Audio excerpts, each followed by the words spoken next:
Imagine walking through a snowy forest, each step creating a soft crunch. But did you know that the sound of footsteps in snow is a scientific marvel?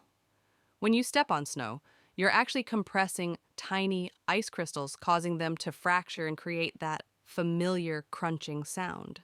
The colder the snow, the louder the crunch, because the ice crystals are more brittle.